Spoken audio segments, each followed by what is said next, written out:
Charles Huth était coureur cycliste et perceur de coffre-fort. René Belbenoit, voleur de poules. Tran Khachman, pirate dans les mers de Chine. Jacek Baron, un assassin promis à l'échafaud.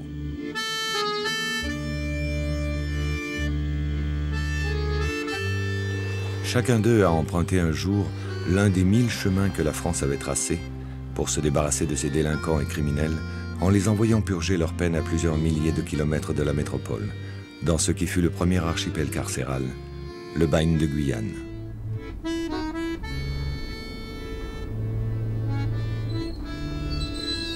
Charles, René, Tran Khach et Jacek ont réussi à lui survivre.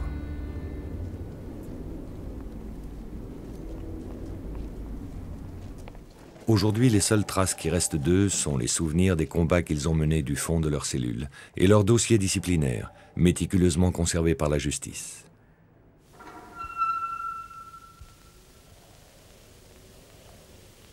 Ils ont connu l'arbitraire d'une administration toute puissante qui n'avait de compte à rendre à personne.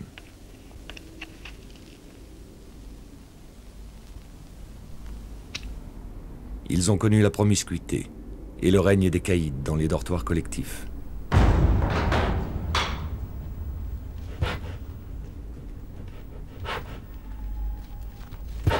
Ils ont connu la faim et les cellules d'isolement transformées en mouroirs.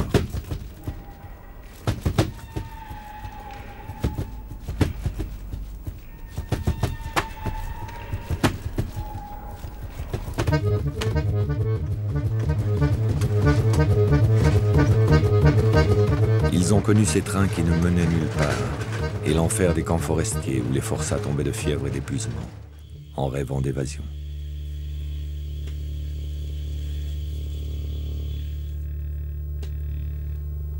Ils ont connu les fouilles au corps et les bagarres entre détenus.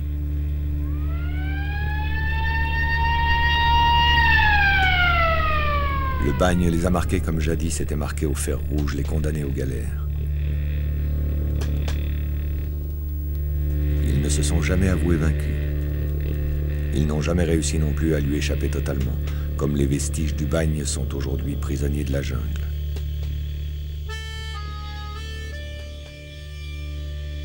Témoignages vivants de son agonie, leurs destins sont à l'image de la longue tragédie que le bagne a été pendant près d'un siècle, pour plus de 70 000 hommes. Ce film est leur histoire.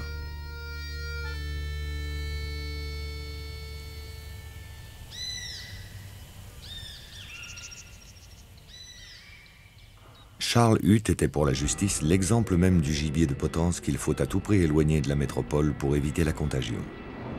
Né à la frontière du Luxembourg, enfant des crassiers et des laminoirs, à 20 ans, il est condamné à 3 mois de prison ferme pour vol.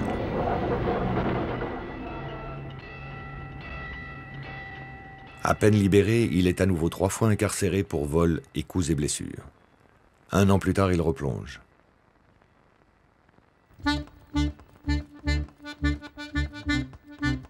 Les juges se montrent cette fois plus sévères. Charles est condamné à 3 ans de prison ferme et 5 ans de mise à l'épreuve. Condamné 5 fois en 2 ans, il sait qu'à la prochaine arrestation, c'est le bagne qui l'attend.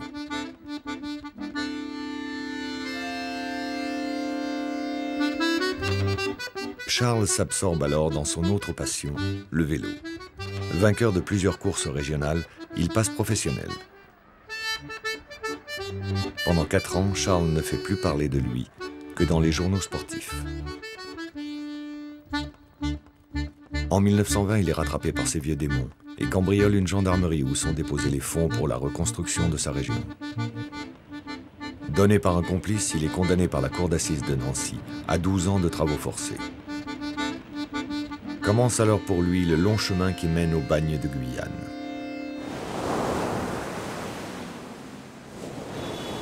Charles est incarcéré dans la forteresse de l'île de Ré, où sont regroupés tous les condamnés avant leur départ pour les tropiques. Ré est l'antichambre du bagne.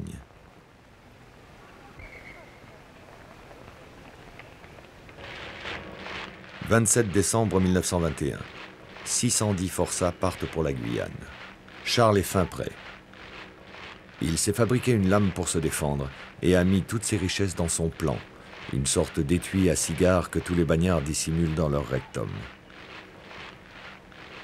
Pour éviter tout risque d'évasion, le Lamartinière attend les forçats au large.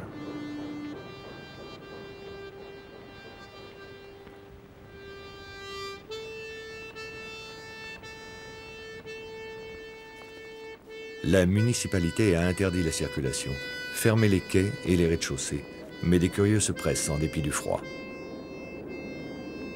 Le corps des gardiens ordinaires est renforcé par la troupe pour éviter tout débordement.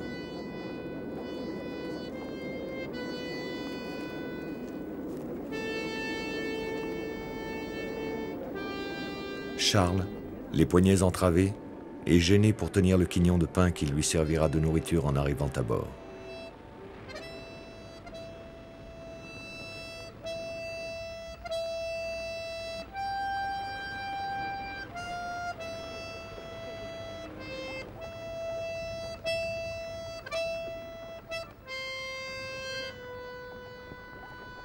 Il va bientôt disparaître dans la soute de cet ancien cargo transformé en prison flottante.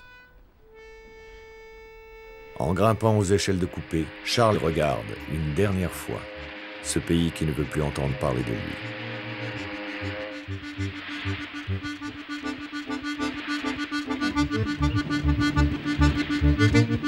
À l'intérieur, sans ménagement, les condamnés sont entassés par groupes de 80 dans des cages qui courent de part et d'autre du ventre du bateau.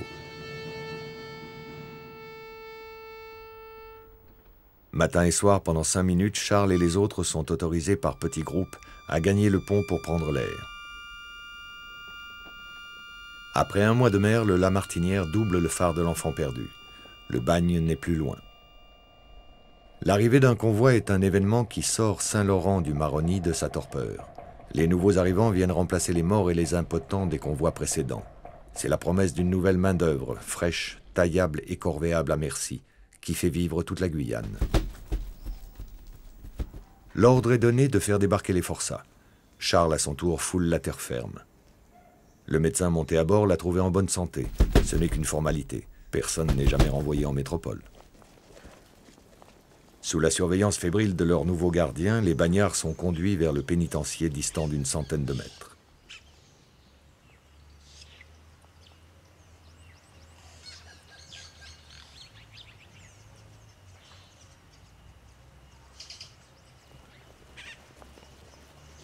Dans la cour centrale qui lui fait face, Charles découvre 12 cases qui peuvent contenir jusqu'à 200 bagnards chacune. Comprend-il qu'elles seront, pour les années à venir, tout à la fois sa maison, son usine, son marché et sa prison?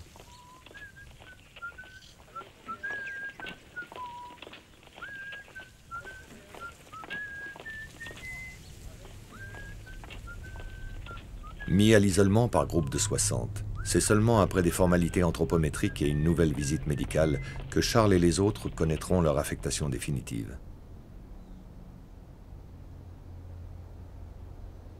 Demain, il restera peut-être ici, ou sera envoyé dans l'un des autres camps de travail dont la commune pénitentiaire de Saint-Laurent du Maroni est le centre de tri et la capitale administrative.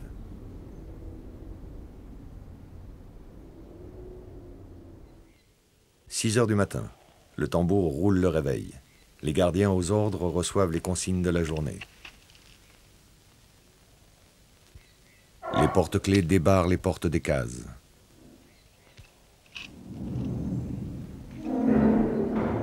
Dès le premier jour, dès la toilette, c'est sa survie qu'on organise. On se débrouille, on trafique, on échange sa vareuse contre du tabac, quelques billets contre une faveur. Puis au garde à vous, les bagnards répondent à l'interminable appel des surveillants.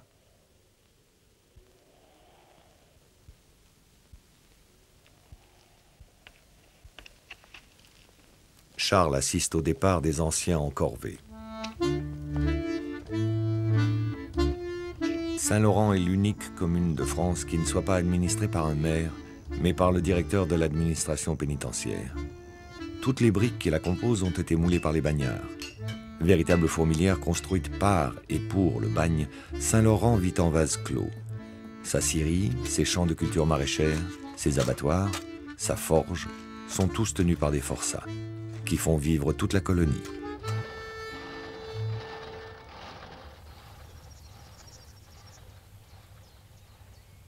Reconnu par un surveillant passionné de courses cyclistes, Charles réussit miraculeusement à se faire nommer à la cuisine. Une place de choix d'où il peut détourner et revendre de la nourriture aux détenus, comme aux surveillants. Après 6 mois d'observation, en récompense de sa bonne conduite, Charles est élevé au rang de bagnard de 2e classe. Il est envoyé aux îles du Salut, comme auxiliaire de l'administration. Royal, à gauche, est réservé aux vedettes des assises. Au Diable, au centre, sont placés les déportés politiques. À Saint-Joseph, à droite, sont regroupés les irréductibles. La mer, infestée de requins avec ses courants qui tirent vers le large, vaut tous les murs d'enceinte. Comme on ne peut y accoster en bateau, c'est une baleinière manœuvrée par des forçats qui conduit Charles à Royal. Royal, c'est la vitrine du bagne. L'autarcie totale du bagne, rêvée par l'administration pénitentiaire, y fonctionne si bien qu'il est difficile de savoir qui surveille qui, des 300 bagnards et des gardiens qui la peuplent. L'ennui comme la crainte qui y règne sont tels que les surveillants ne supportent pas leur séjour plus de 3 mois. Ici, comme à Saint-Laurent, les forçats sont tout entiers au service de la pénitentiaire. Ils servent dans la maison du directeur, les plus instruits font la classe à l'école, assistent le prêtre à l'office dans la chapelle, ou sont employés comme infirmiers à l'hôpital.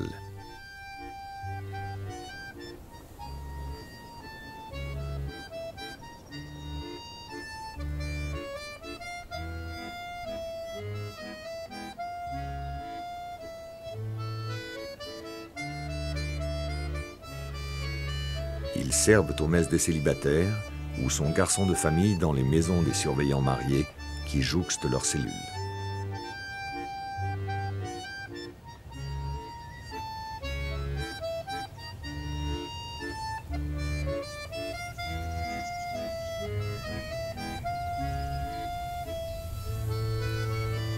Dans ce calme précaire, ces forçats qui marchent sur ces 5 dalles ont-ils conscience que ce sont les cales sur lesquelles, peut-être, pour eux, le bourreau dressera un jour la guillotine?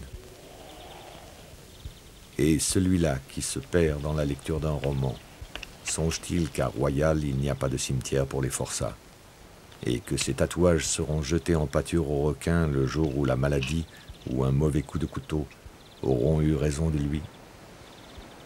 Charles dit avoir passé ici les années les plus paisibles de son existence au bagne.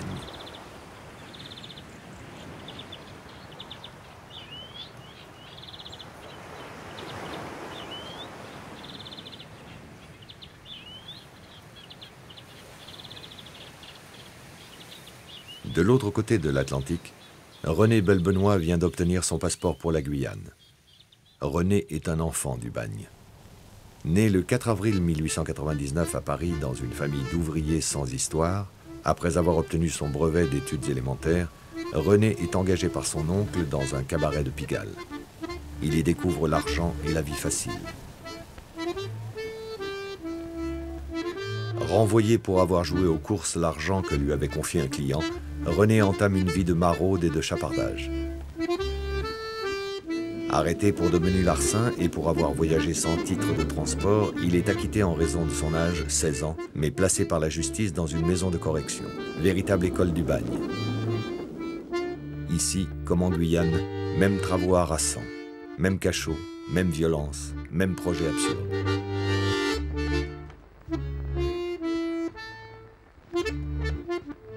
La France est en guerre. Plutôt que de continuer à subir cet enfer, René devance l'appel. Après l'armistice, il reprend son tour de France de la débrouille. On signale ses forfaits aux 4 coins du pays, mais René demeure insaisissable, jusqu'au jour où la police le retrouve. L'aventure s'arrête devant les portes du tribunal de Dijon.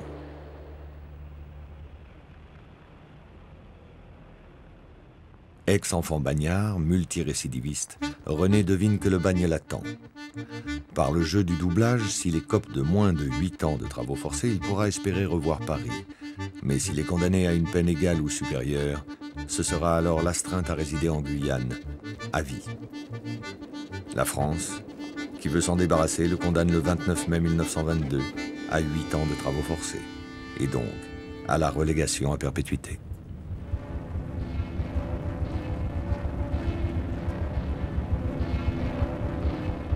La moitié des bagnards d'un convoi meurent dans la première année. De constitution chétive, à bord du Lamartinière qui le conduit vers la Guyane, René pressent qu'il a peu de chances de s'en tirer.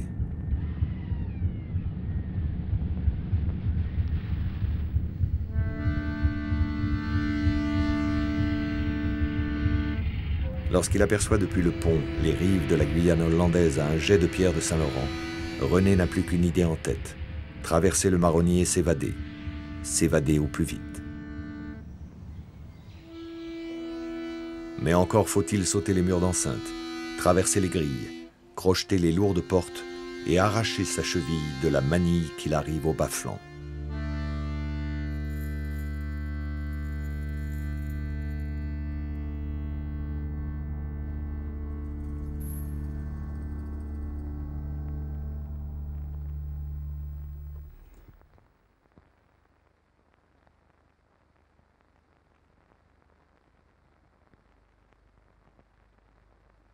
Lorsque, comme les autres condamnés, il passe à l'anthropométrie, il reçoit le matricule 46 635, qui sera bientôt sa signature.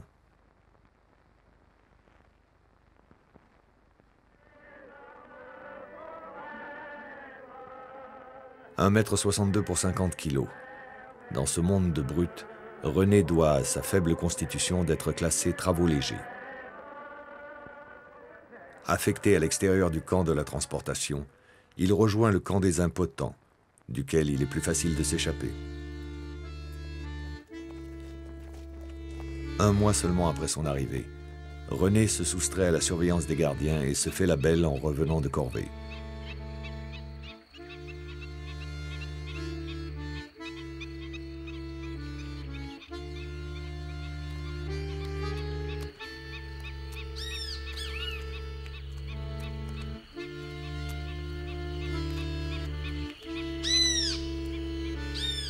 Aussitôt repris, il est placé au cachot. René y attend 3 mois au blocos, sa comparution, devant le tribunal maritime spécial qui décidera de sa peine.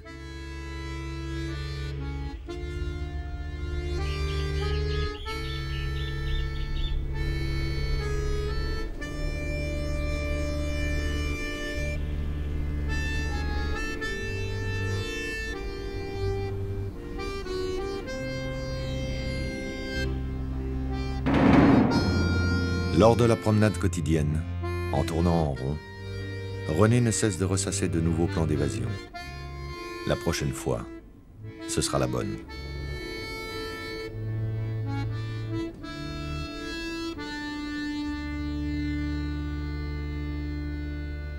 Comme ses prisonniers chargés de l'entretien des jardins du gouverneur, Charles Huth vient d'être transféré à Cayenne.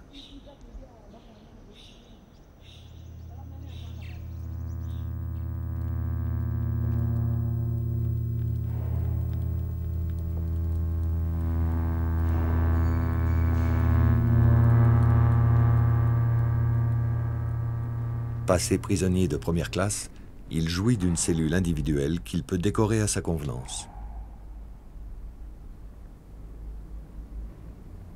Dans la journée, en compagnie d'autres bagnards, Charles sillonne les alentours de la capitale et pose des lignes télégraphiques.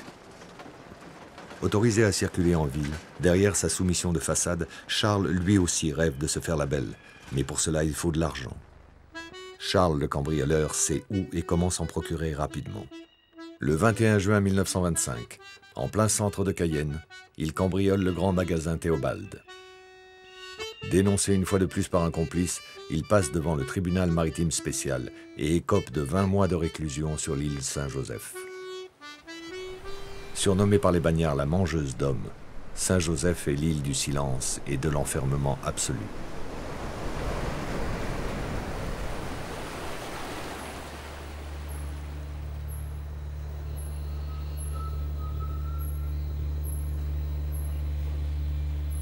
Charles y est enfermé dans l'une de ces cages à ciel ouvert que surveille du haut d'une passerelle un gardien qui épie tous ses faits et gestes et punit la moindre parole de 30 jours supplémentaires de cachot.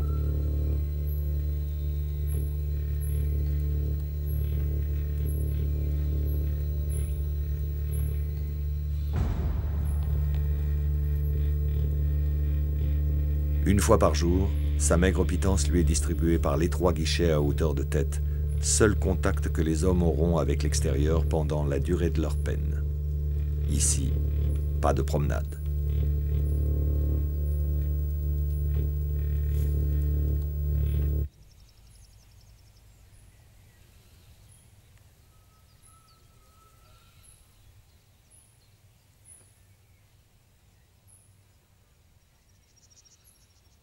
Une fois par semaine, un médecin, sans ouvrir la porte, vient se rendre compte des progrès du scorbut ou de la folie.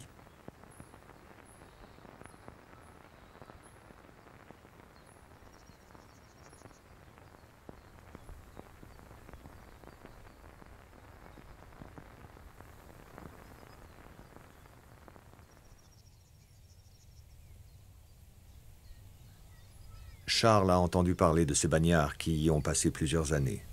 Les murs portent encore les traces de leur séjour. S'ils ont résisté, lui aussi s'en sortira.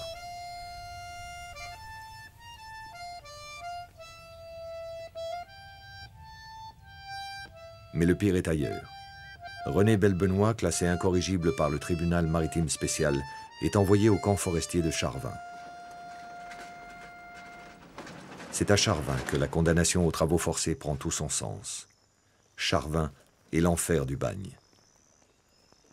À seulement 20 km de Saint-Laurent, mais déjà perdu dans la moiteur de la jungle, les bagnards n'ont pour survivre que 80 grammes de viande et 300 grammes de pain par jour.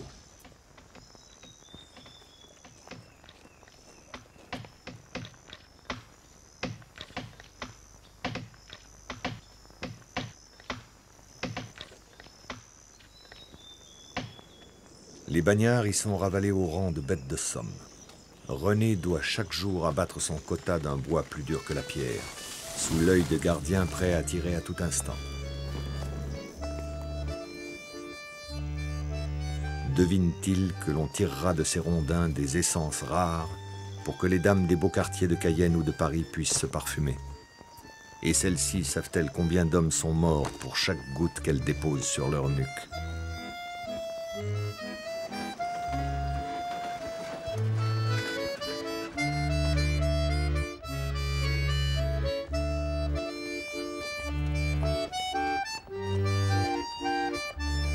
Ici aussi, les visites des médecins sont rares. Et tout est bon pour se faire porter malade, comme ce détenu qui refuse de prendre sa quinine. Mieux vaut souffrir du palu que mourir à la tâche. On ne survit pas plus de 6 mois à Charvin. Après 4 mois, exsangue, René parvient à se faire interner à l'hôpital de Saint-Laurent. L'hôpital, c'est le rêve de tous les bagnards. Ici aussi, tout s'achète, y compris le droit de rester malade. C'est là que René va faire une rencontre qui va changer sa vie. Depuis 1923, le scandale provoqué en France par l'enquête au bagne d'Albert Londres intrigue l'Amérique. Les plus grands journaux y envoient leurs meilleurs reporters. L'administration pénitentiaire, qui prétend n'avoir rien à cacher, leur ouvre grand ses portes. C'est ainsi que René fait la rencontre de Blair Niles, envoyé spécial du New York Times. Il lui raconte sa vie et la guide dans les arcanes du bagne. De retour aux États-Unis, Blair Niles publie un long article dans lequel il n'est question que du matricule 46 635, celui de René Belbenoit. Et le public américain se passionne pour les aventures de ce petit Frenchie qui résiste au bagne et possède un sacré talent de conteur. Blair Niles fait même de sa vie un roman qui devient vite un best-seller.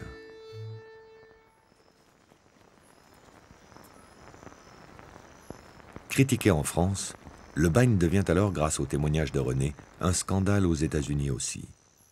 L'administration prend peur. René négocie son silence contre une planque. Il devient archiviste à la résidence du gouverneur, une place stratégique d'où il peut accumuler des informations qu'il consigne soigneusement comme autant de pièces à conviction.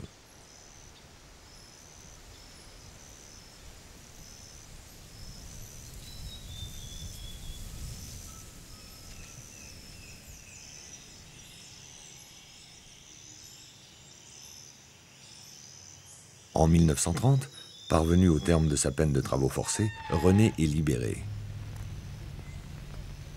Il profite alors, malgré son astreinte à résidence en Guyane, d'une permission exceptionnelle pour aller au Panama, d'où il compte reprendre sa croisade contre le bagne.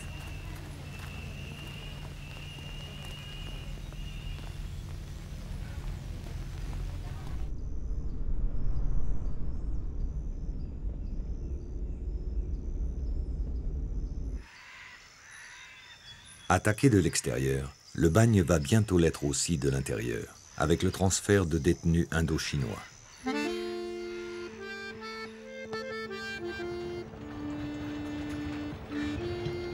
Révoltés par la présence française en Indochine, une poignée de jeunes militants communistes et nationalistes s'insurgent et massacrent une garnison de l'armée française. Arrêtés, torturés, ces jeunes militants sont envoyés croupir au bagne de Pulo Condor, bâti sur le modèle guyanais.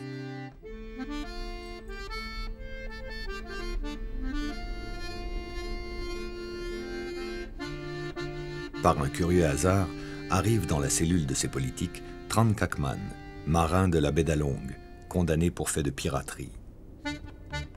Contre l'avis de l'Assemblée nationale, le gouverneur d'Indochine imagine se débarrasser de ces activistes qui transforment Pulo Condor en une gigantesque cellule communiste. Il les envoie purger leur peine à des milliers de kilomètres de chez eux. Peut-être, sous le climat guyanais qui ressemble tant au leur, les Anamites parviendront-ils à concrétiser le rêve de colonisation que les 80 premières années du bagne ont changé en fiasco. Le 3 décembre 1930, le Lamartinière, venu spécialement de France, mouille dans le port de Saïgo. Tran Khak, avec 250 autres détenus, fait partie du voyage.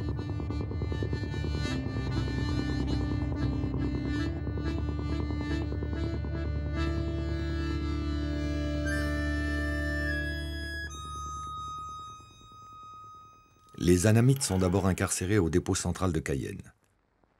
Ils sont acheminés ensuite par un détachement de tirailleurs sénégalais en plein cœur de la forêt équatoriale, dans le territoire de l'Inini, que l'administration coloniale vient de décréter priorité numéro 1 de l'aménagement du territoire de la Guyane.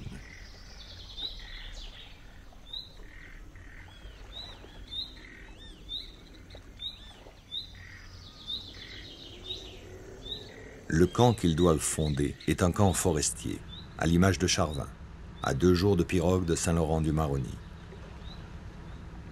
Coupé de tout, encadré par une poignée de gardiens, Tran Khak et les autres Anamites doivent tout y construire, les maisons des gardiens comme leurs propres abris.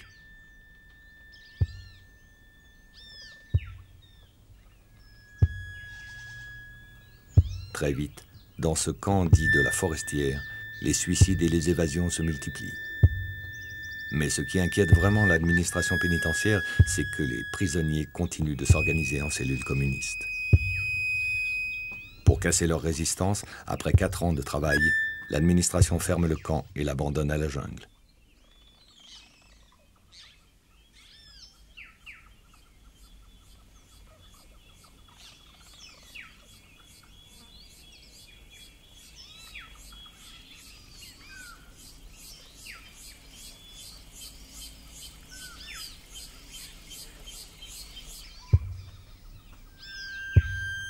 Les Anamites sont dispersés par petits groupes. Tran Khak est envoyé à 60 km de Cayenne, au camp de Cricanguille. Tout est à refaire. Les mêmes travaux de force recommencent.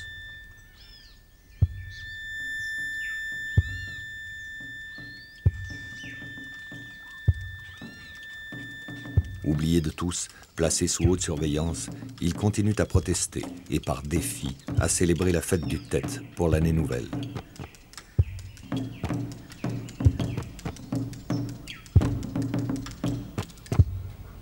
Du Panama, où il a trouvé refuge, René alimente la presse illustrée française de ses récits sur le bagne.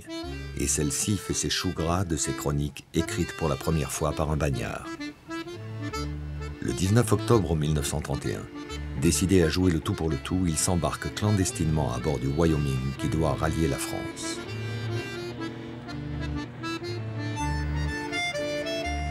À peine arrivé au Havre, il est immédiatement arrêté lors d'un contrôle de police. La justice décide de le renvoyer en Guyane pour y être jugé par le tribunal maritime spécial pour rupture de résidence. Mais René n'est plus un simple voleur de poules. Il écrit des articles pour des journaux populaires à très fort tirage. René est désormais une vedette.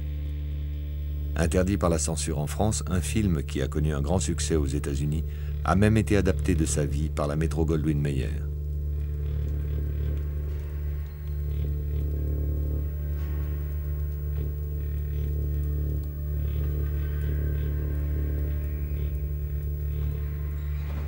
Afin d'obtenir sa grâce, la presse et le grand public se mobilisent. Peine perdue. Fin septembre 1933, René reprend le chemin du bagne. De nouveau, il embarque à l'île de Ré sur le Lamartinière, en compagnie d'un certain Henri Charrière, dit Papillon.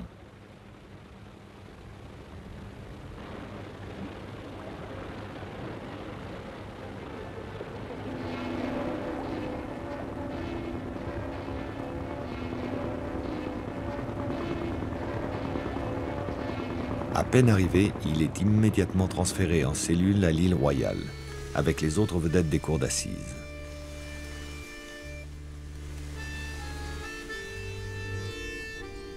Il y retrouve le faussaire Lagrange, qui a été chargé de décorer la chapelle.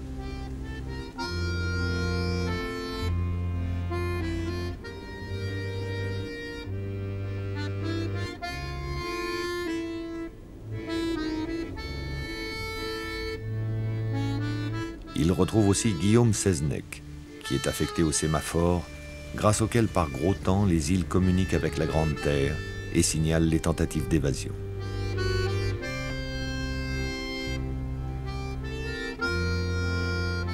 Consciente du danger qu'il représente, l'administration pénitentiaire met René sous haute surveillance, multiplie les punitions et fait tout pour l'empêcher d'écrire.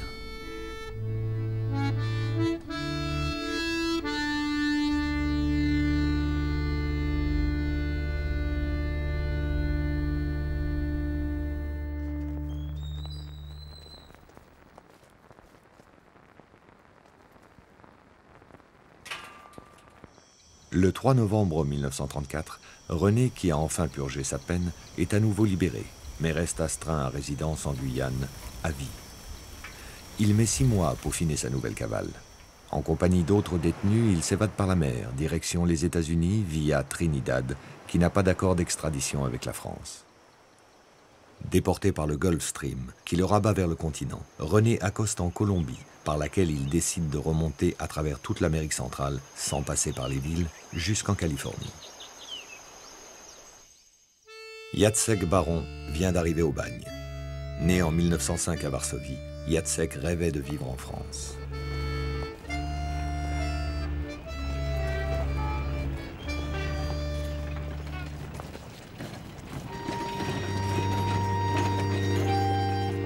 Après avoir rejoint Paris à pied et survécu comme il le pouvait dans le quartier du Marais, un jour coiffeur, un autre cuisinier, en 1930, pour obtenir la nationalité française, il s'engage dans la Légion.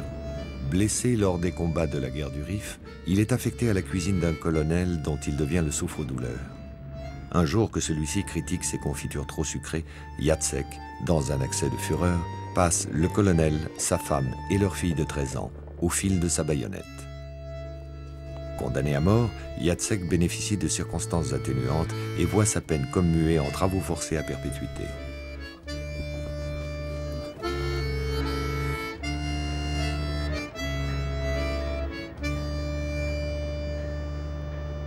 Sur son chemin depuis l'île de Ré vers la Guyane, le Lamartinière fait escale à Alger pour l'embarquer avec 80 autres bagnards maghrébins. Jacek monte à bord sous l'œil de ses anciens compagnons d'armes.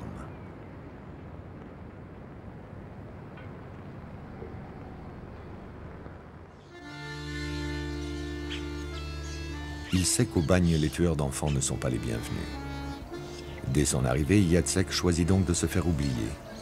Il se coule dans le moule du pénitencier, docile, discipliné, remarqué pour sa bonne conduite. En 20 ans, comme en témoigne son livret disciplinaire, il n'est puni que 2 fois. Une première fois pour s'être volontairement ébouillanté afin d'échapper à une corvée, une deuxième fois pour avoir jeté le chat de la boulangerie dans le four.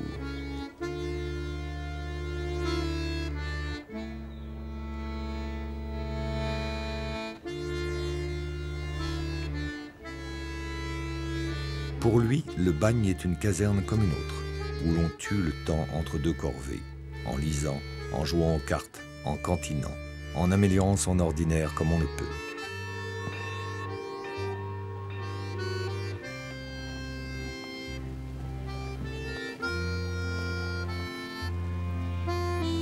Ironie du sort. Affecté à la boulangerie du quartier disciplinaire, Jacek se souvient d'avoir assisté un matin à la peine qu'il aurait dû subir.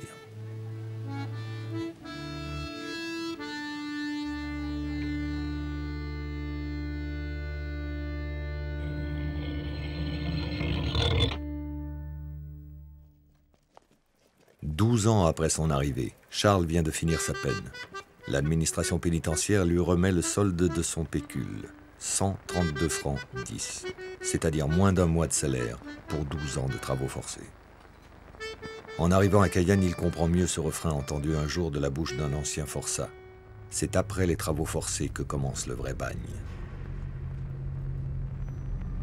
Charles croise dans les rues de celle qu'on appelle Tafiaville, ces vieux blancs condamnés à finir leur jour en Guyane, édentés, hâves, souffrant de rhumatisme, dormant sur les trottoirs, partageant les repas des charognards et mendiant le sou pour acheter leur ration de tafia.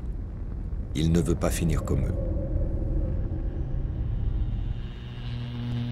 Il décide de s'évader par la mer, comme René, direction Trinidad. De là, il s'embarque clandestinement pour la France. Il est arrêté à Cherbourg. Dans sa cellule de la forteresse de l'île de Ré, Charles a appris que le président de la République, Albert Lebrun, vient de signer un décret qui abolit la peine de transportation. Pourtant, le 19 décembre 1938, condamné lui aussi pour rupture de résidence, avec 665 autres condamnés, Charles repart pour la Guyane. Il avait été du premier voyage du Lamartinière, il fera partie du dernier.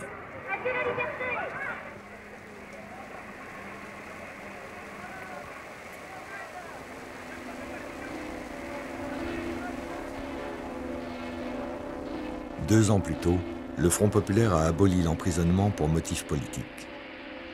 Dans le camp où ils sont parqués depuis 5 ans, Tran Kak et les autres déportés vietnamiens protestent et s'organisent. Ils impriment des tracts exigeant leur libération. Rien n'y fait. Le gouverneur de Guyane, qui aimerait bien s'en débarrasser, n'a pas les moyens de les faire rentrer chez eux. Mais il veut encore moins que ce cancer communiste se répande sans contrôle dans la Guyane. Pour Tran Kak et ses compagnons, la libération est encore lointaine. René, quant à lui, poursuit son odyssée vers les États-Unis. À pied, pour éviter de se faire repérer, il remonte depuis la Colombie jusqu'au Panama. Là, il est recueilli par des Indiens et rencontre le journaliste William Lavar, qui publie le récit de sa dernière évasion.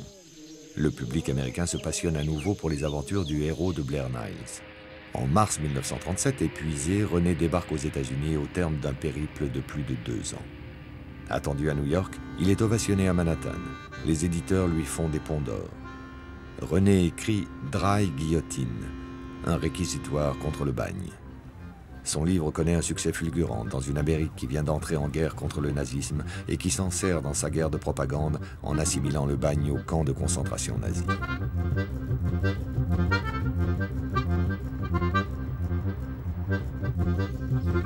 Mais avec la fin de la guerre et la découverte de la mise en œuvre de la solution finale, le bagne passe au second plan. Les livres de René sombrent alors dans l'oubli.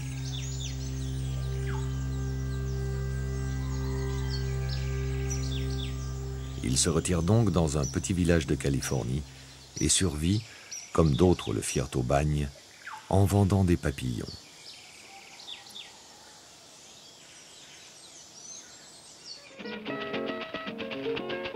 En 1941, sous prétexte de s'engager dans les forces françaises libres, Charles a bénéficié d'une filière d'évasion. Mais c'est à Cuba qu'on le retrouve. Il se livre à la vente d'armes. Il traficote au soleil. Sur les conseils d'Hemingway, au bout de 5 ans, il rentre en France avec l'idée d'écrire ses mémoires. Mais à Paris non plus, le bagne ne fait plus recette, hormis auprès de quelques lecteurs de Saint-Germain-des-Prés qui lui remettent le prix du tabou.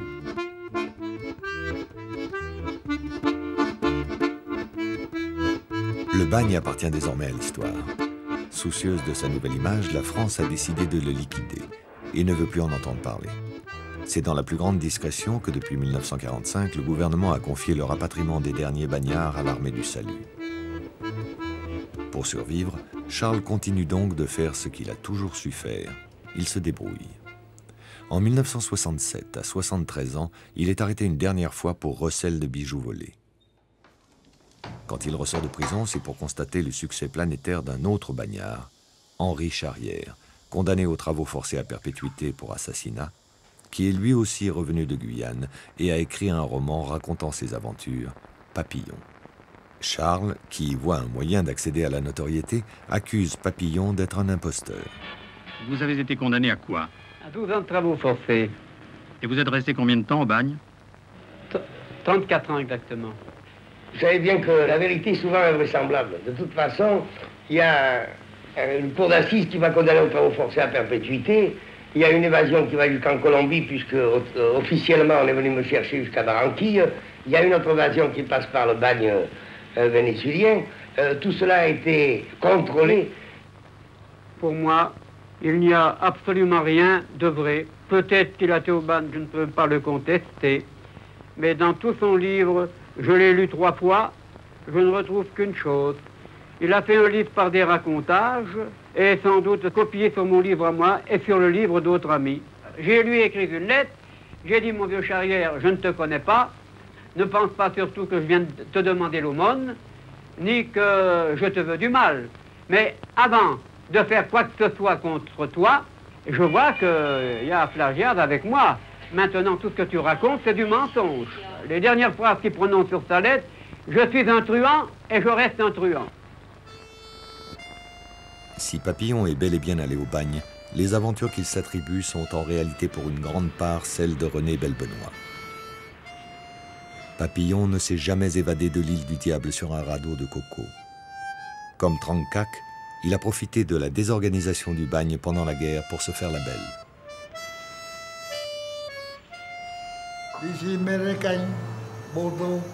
Il n'y avait plus de nourriture à nous parvenir. Il n'y avait plus de contrôle. Les bateaux n'arrivaient plus de Cayenne. Les militaires et les surveillants sont partis par la rivière et c'était la débandade dans les camps.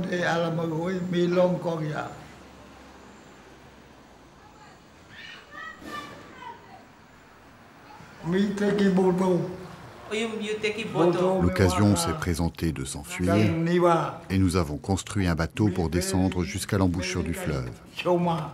En mer, nous avons été secourus par un bateau américain. Je connaissais la mer, alors mes camarades sont venus vers moi pour tout organiser.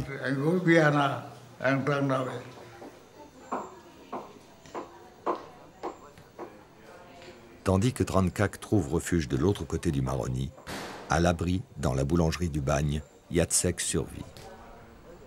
Il a ainsi échappé à la mort par sous-nutrition qui a frappé en masse les forçats entre 1940 et 1945.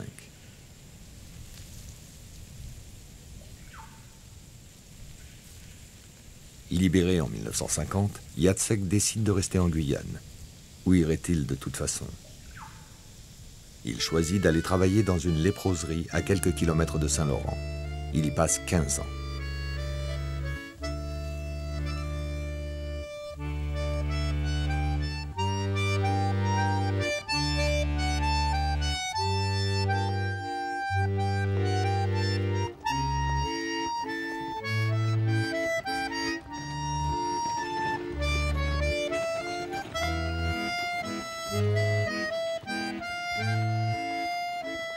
Au milieu des années 70, Jacek retrouve Saint-Laurent et ses anciens compagnons de chaîne restés là. Il prend sa retraite avec eux dans l'hôpital. Il devient coiffeur, ouvre une bibliothèque. En 1988, il est contacté par un Américain qui est persuadé de faire fortune en éditant ses mémoires. Mais Jacek délivre le récit de sa vie au compte-gouttes, obtient des rallonges et négocie chaque détail. Après avoir obtenu ainsi plus de 10 000 $, il conseille finalement à son mécène de s'inspirer d'une source qui a déjà fait ses preuves en librairie, Papillon.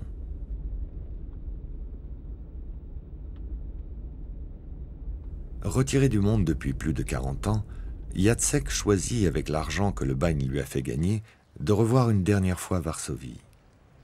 Les habitants de Saint-Laurent se mobilisent et le sous-préfet lui délivre un passeport français. Qu'allait-il rechercher dans sa Pologne natale? Voulait-il se confronter au désastre auquel il avait échappé en fuyant vers Paris la famine et les pogroms? Ou tout simplement revoir les rives de la Vistule?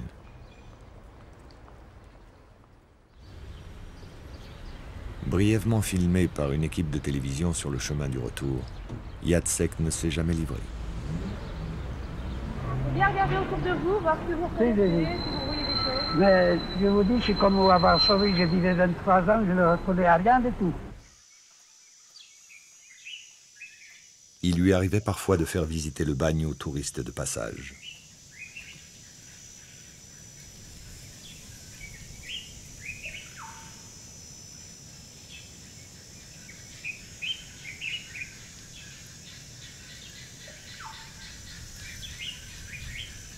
Les ombres du bagne ont disparu une à une. René Belbenois s'est éteint discrètement à 60 ans dans un petit village de Californie. Il n'a survécu au bagne que 6 ans. Malgré un dernier hommage de Paris Match, il est mort trop tôt pour connaître la gloire de Papillon. Oubliez aussi Charles Huth, le cycliste cambrioleur, qui décède dans l'anonymat d'une roulotte au milieu d'un terrain vague au début des années 70. Tran Kakman, à 104 ans, était le dernier bagnard vivant. Il est mort en 2004.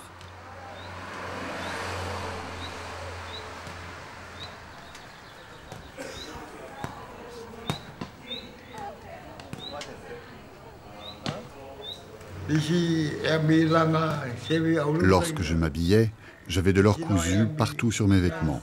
De l'or, de l'or, de l'or, encore de l'or. Quand je jouais aux cartes, les gens autour de la table disaient « Mais qui est ce jeune homme ?» Alors ils ne regardaient plus les cartes et je trichais.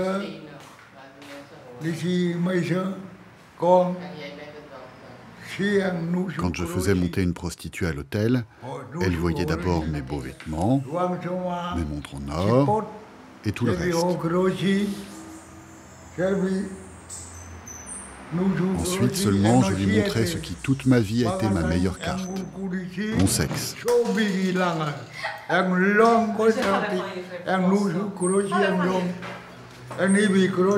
Quand j'étais tout nu devant elle, vous ne pouvez pas imaginer comme elles étaient impressionnées.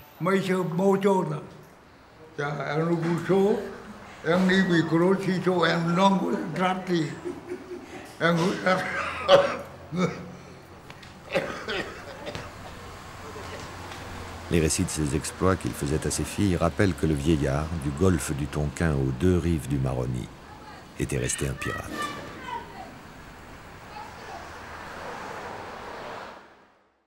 Les survivants indo-chinois du convoi de 1931 ont eu moins de chance que lui. En 1945, la France était en guerre contre l'Indochine et il était hors de question de renvoyer chez eux ses militants.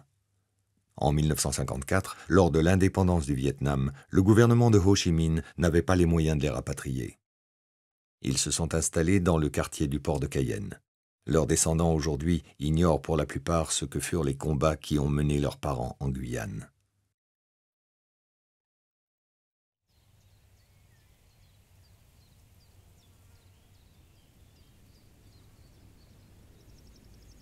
Jacek, bagnard sans cause et sans histoire, est mort foudroyé en pleine rue d'une congestion cérébrale alors qu'il revenait d'une partie de poker à Cayenne.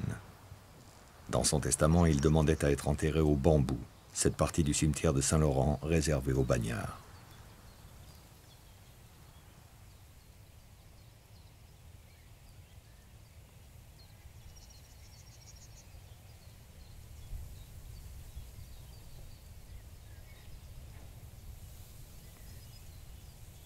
Il repose aujourd'hui aux côtés de ses compagnons de misère, pour qui le bagne a été pendant plus d'un siècle une terre d'expiation. Il reste leur dernière demeure.